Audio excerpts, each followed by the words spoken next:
হাবলু, যুদ্ধ কি হবে মনে হচ্ছে, না যুদ্ধ থেমে যাবে? আমার তো মনে হচ্ছে যুদ্ধ আর হবে না, কিন্তু পাকিস্তান একটু বেশি বাড়াবাড়ি করছে।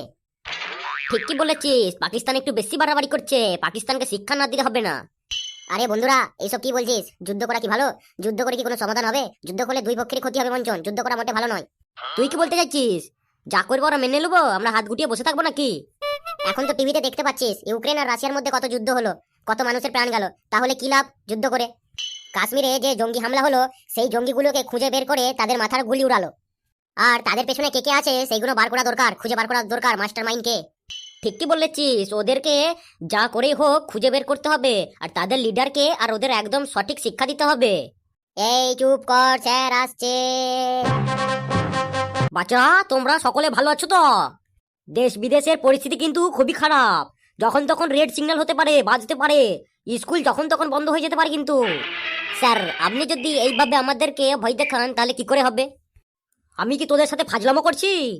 না মানে স্যার, আপনি এমন ভাবে যুদ্ধের অ্যালার্ট করছেন, মনে হচ্ছে দেশগুলোর মধ্যে এখনই যুদ্ধ শুরু হয়ে গেল। আপনি পাকিস্তান আর আমরা ভারত, মনে হচ্ছে যুদ্ধ এখানেই শুরু হয়ে যাবে। এই এই, তুই কি সবসময় বাড়াবাড়ি করছিস? আমি শিক্ষক হয়ে তোদেরকে সঠিক সতর্ক বার্তা করছি, তাহলে কি ফাটা নিউজগুলোর মতন যে এই যুদ্ধ শুরু হয়ে গেল রে, এই বোমা ফেললো রে, এই রেড সিগন্যাল বাজলো রে? এটা আমার কর্তব্য তোদেরকে সঠিকভাবে সমালোচনা করা। কিন্তু স্যার, যেমন ভাবে আপনি সতর্ক করছেন, মনে হচ্ছে এখনই যুদ্ধ শুরু হয়ে গেল। তুই নিউজ টিভিতে খবর শুনিস না? দেশের পরিস্থিতি কেমন জানিস না? যুদ্ধ লাগবে লাগবে লাগবে লাগবে ভাব হচ্ছে, কখন লেগে যায় তার ঠিক নেই। স্যার, আমরা তো এর জন্য বাড়িতে বড় একটা আন্ডারগ্রাউন্ড খুলেছি স্যার। যখন যুদ্ধ লেগে যাবে একদম সবকিছু নিয়ে ঢুকে পড়বো ভিতরে। স্যার, ধরলেন যুদ্ধ শুরু হয়ে গেল, তাহলে জয় পরাজয় কে হবে মনে হয় স্যার আপনার? যুদ্ধে জয় হবে ভারতবর্ষের, এটা ঠিক। কিন্তু যুদ্ধ শুরু হলে দুই দেশেরই কম বেশি ক্ষয়ক্ষতি হবে। তাই যুদ্ধটা না হয় ভালো।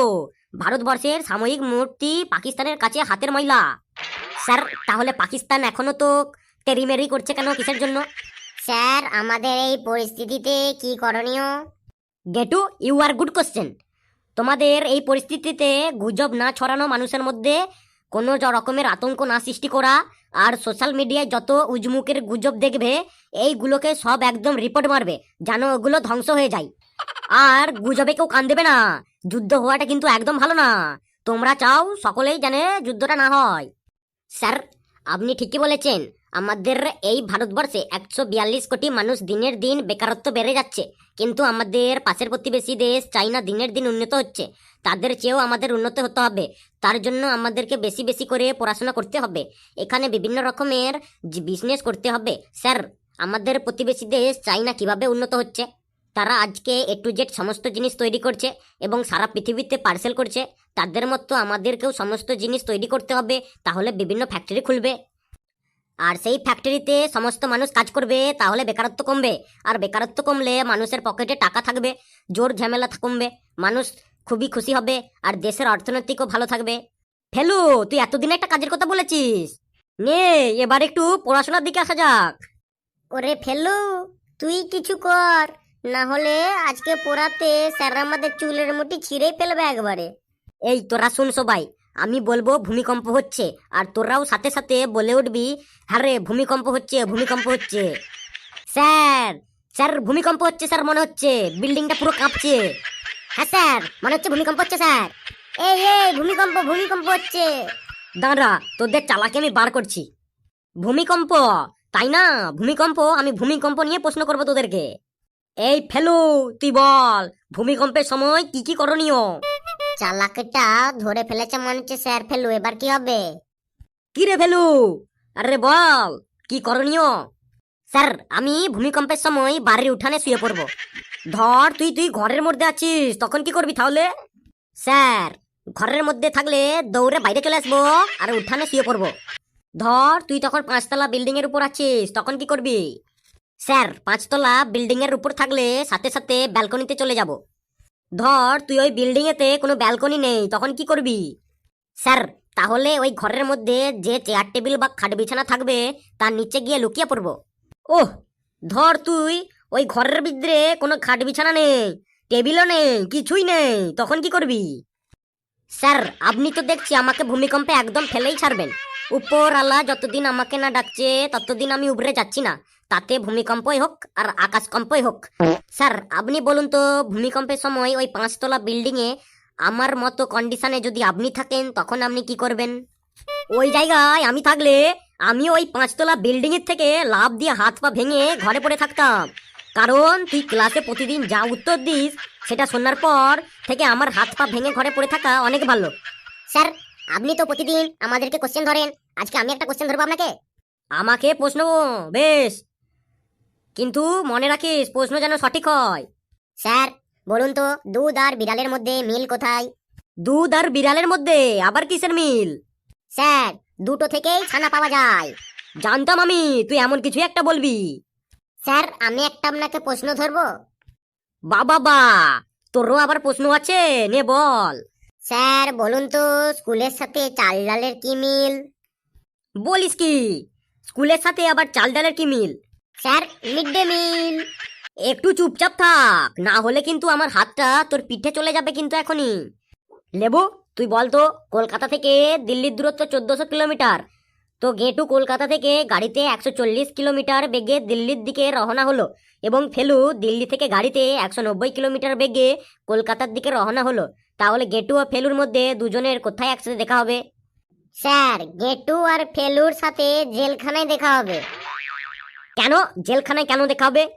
স্যার এত জোরে গাড়ি চালালে পুলিশ কি আর বসে থাকবে? ওদেরকে ধরে একদম জেলখানায় পিটিয়ে না দিয়ে পাঠিয়ে দিবে।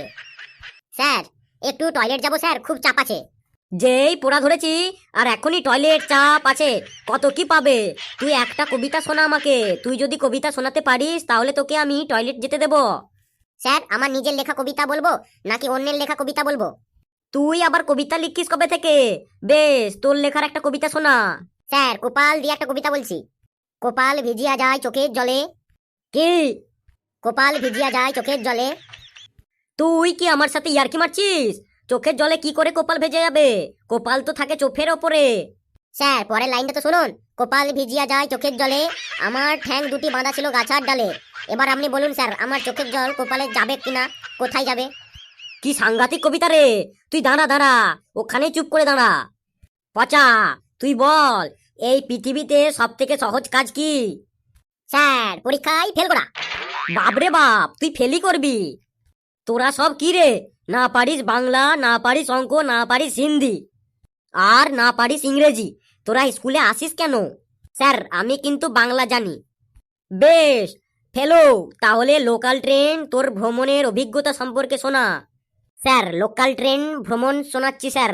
স্যার প্রথমে স্টেশনে গিয়ে টিকিট লাইনে দাঁড়িয়ে তারপর টিকিট কেটে যখন প্ল্যাটফর্মে গিয়ে ফ্যানের পাখায় নিচে বসতে যাবেন, তখন দেখবেন প্রত্যেক ফ্যান পাখার নিচে কেউ না কেউ বসেই আছে।